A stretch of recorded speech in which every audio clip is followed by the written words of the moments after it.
as a mistress. I can hire a gunman for 5,000 pesos to kill the mistress. That is how, for 5,000 pesos, that is how bad gun violence in the Philippines is. And that is, again, yes, EJK. So how can you say that all your listed victims, all your listed complainants are supposed victims of the drug war? It can be that it is a crime against passion. It can be murder because of a third party in a relationship. It can be plain hold up. So how can they say now that all the victims that all the victims there are victims of the drug war that is supposed to be a crime against humanity?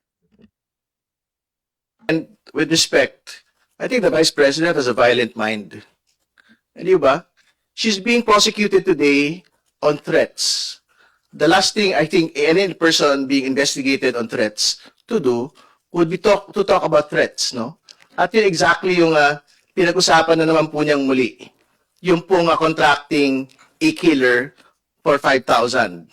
And the question is being asked of her, ito ho ba yung presyo na iginawad ng ating pong pangalang Pangulo nung siya po ay nagbanta laban sa Pangulo at sa kanya pong pamilya? Is the price of the life of the President 5,000 pesos only? Hindi ba? Yan ho ba yung exact mechanism kung paano ho niya yan ginawa nung nagbanta siya sa Pangulo at sa kanya pong pamilya? Yun po yung una. Pero pangalawa, speaking entirely on gun violence and EJ case, alam po ninyo, very documented po yung laman nung pong complaint, asunto laban sa dating Pangulong Rodrigo Duterte.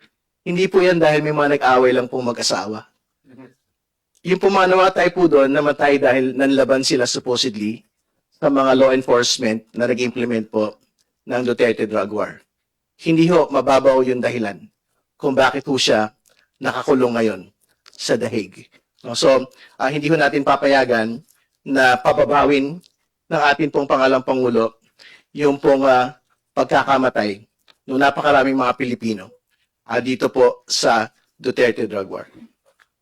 Idagdag ko lang po,